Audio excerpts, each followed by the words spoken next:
নমস্কার, আমি Shubhankar Das. Ultimate dream ফ্যামিলির একটি নতুন ভিডিওতে আমাদের স্বাগত জানাই। আজকে আমি গতকালের যে ম্যাচটি হয়ে গেছে ভারত ও দক্ষিণ আফ্রিকার মধ্যে টি-20 ফাইনাল ম্যাচটি, সেই সম্পর্কে আপনাদের সঙ্গে একটু গল্প করতে চলে এলাম। গতকালে ম্যাচটি প্রথমে ভারত ব্যাট করে প্রথমেই 30 রানের মধ্যে 3 উইকেট পড়ে যায়। তখন আমরা সবাই ভেবেছিলাম যে আজকে হয়তো ভারতের দিন নয়, আজকে দক্ষিণ আফ্রিকার দিন। কিন্তু বিরাট কোহলি তার দক্ষতায়, সে যে কী জিনিস, তার ক্রিকেটের অভিজ্ঞতায় তিনি আজকে দেখিয়ে দিয়েছেন, তার জাত সারা ভারতবাসীকে, সারা বিশ্ববাসীকে চিনিয়ে দিয়েছেন। এক ধারে তিনি ধরে রেখেছেন এবং অন্য ধারের মানুষ আসছে আর যাচ্ছে। এইভাবেই মোটামুটি অক্ষর প্যাটেলের সঙ্গে জুটি বেঁধে ভারত 176 রানে পৌঁছে যায়। পিচটা যে খুব একটা কঠিন পিচ তা কিন্তু নয়। প্রথম দিকে ব্যাটসম্যানরা নিজেদের গাফিলতিতে উইকেট হারিয়ে ম্যাচটাকে ডোবাতে বসেছিল, কিন্তু বিরাট কোহলি নিজের দক্ষতায় অক্ষর প্যাটেলকে সঙ্গে করে নিয়ে ম্যাচটাকে মোটামুটি একটা লড়াইয়ের জায়গায় পৌঁছে দেয়। এরপর দক্ষিণ আফ্রিকা প্রথমে ব্যাট করতে নেমেই মোটামুটি তারা ভালোই শুরু করেছিল, কিন্তু উইকেট তাদের ক্রমাগত পড়তে থাকলে কি হবে, রানের গতি কিন্তু তাদের কখনোই কমে যায়নি। রান যথেষ্টই তারা তুলতে পেরেছিল। একটা সময় স্কোরবোর্ড ছিল 30 বলে 30 করতে হবে। ঠিক 4-5 ওভার বাকি থাকতে 30 বলে 30 করতে হবে। 5 ওভারের আগের ওভার অর্থাৎ 14তম ওভারে অক্ষর প্যাটেল এসে 22 রান দিয়ে আমাদের সব আশাকে জলাঞ্জলি দেওয়ার পর্যায়ে নিয়ে চলে গিয়েছিল। সারা ভারতবাসীর আশা প্রায় ভেস্তে যেতে বসেছিল। কিন্তু 15 ওভারে বুমরা এসে যে বলটি করে তা আমাদের আবার আশার আলো জাগিয়ে দেয়। একটা সময় 24 বলে 24 রান করতে হবে, এই পজিশনে চলে এসেছিল। হার্দিক পান্ডা এবং অর্শদীপ সিং মাত্র 3 ওভারে 10 রান দেয়।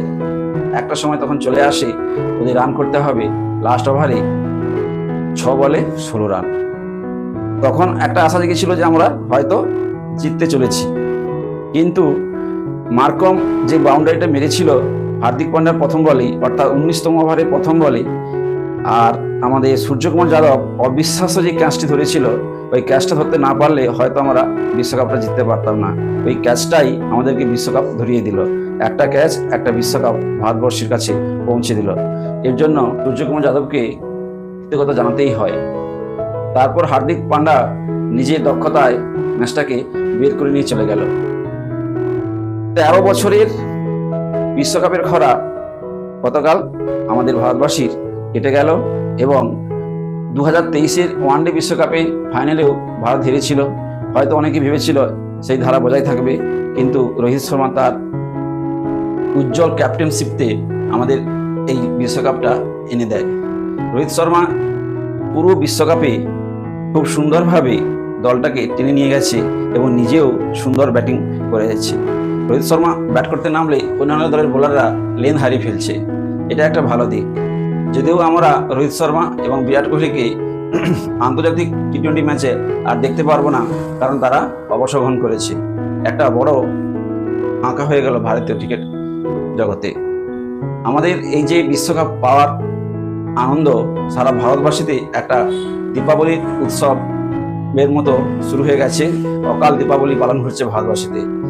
দক্ষিণ আফ্রিকার জন্য একটু খারাপ লাগছে, ওরা প্রায় জেতার জায়গাতে চলে এসেছিল, কিন্তু নিজেদের কিছুটা ভুলে ওরা হেরে গেল। হয়তো বিশ্বকাপের চাপটা ওরা নিতে পারেনি। ভারতও প্রথমের দিকে ব্যাটিং করার সময় বিশ্বকাপের চাপটা নিতে পারছিল না, কিন্তু দক্ষিণ আফ্রিকা প্রথম থেকেই ব্যাটিংটা খুব ভালোভাবেই করে এসেছিল। যেখানে মাত্র 30 রান দরকার, 30 বলে 4 উইকেট পড়েছে, সেখান থেকে হেরে যায় কি করে একটা দল, সত্যি দুঃখের ঘটনা।